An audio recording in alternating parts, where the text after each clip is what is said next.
Kita ke informasi pertama, Saudara. Puluhan anak panti asuhan di Tangerang, Banten jadi korban pelecehan seksual oleh pemilik dan pengasuhnya.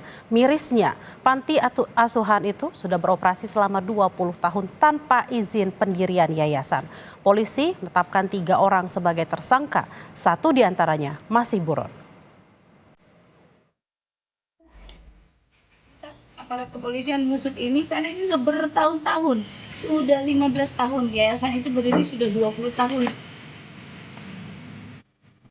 Bahwa yang sudah dibawa ke dinas sosial itu ada 13 orang, kemudian yang ada di rumah relawan itu ada 4 orang, kemudian yang sudah masuk ke kepolisian itu 7 orang, dan ada beberapa yang terindikasi sekitar 22. Sungguh miris. Panti asuhan yang seharusnya jadi tempat bernaung dan berlindung bagi anak-anak yang tak mampu, malah menjadi tempat mereka mendapatkan pelecehan. Yang lebih kejinya lagi, pelaku pelecehan adalah pemilik dan pengasuh panti asuhan. Potret pilu ini menimpa anak-anak di sebuah panti asuhan di kota Tangerang, Banten. Tak sampai di situ, jumlah korbannya bahkan tidak sedikit. KPAI mendata total korban hingga saat ini sekitar 30 orang. 13 orang kini berada dalam pendampingan di dinas sosial.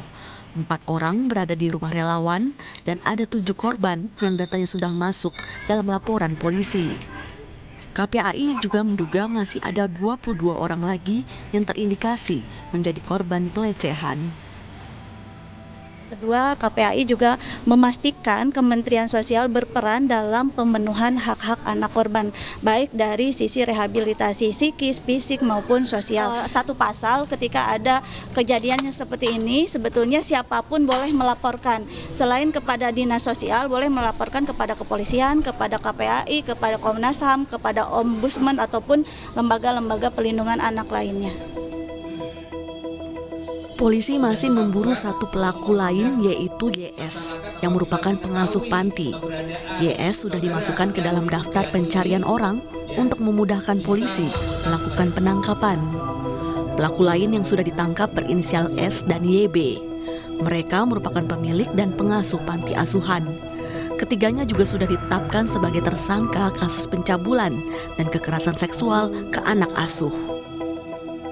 Sehingga setelah kita lakukan pemeriksaan, kita lakukan penangkapan dan penahanan terhadap Saudara Sudirman dan Saudara Yusuf Bahtiar. Sedangkan Saudara Yandi Supriyadi, ya, setelah kita lakukan pemanggilan 2 kali yang bersangkutan tidak hadir, akhirnya kita tetapkan, kita masukkan dalam daftar pencarian orang. Dan saat ini kita sudah sebarkan untuk surat permohonan pencarian Saudara Yandi Supriyadi sebagai daftar pencarian orang. Dan ini salah satu foto yang sudah kita buat.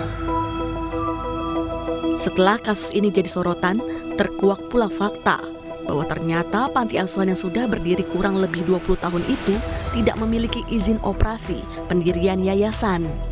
Menteri Sosial Saifullah Yusuf yang mendatangi lokasi kejadian berjanji akan menambah syarat pendirian panti asuhan, diantaranya izin dari warga.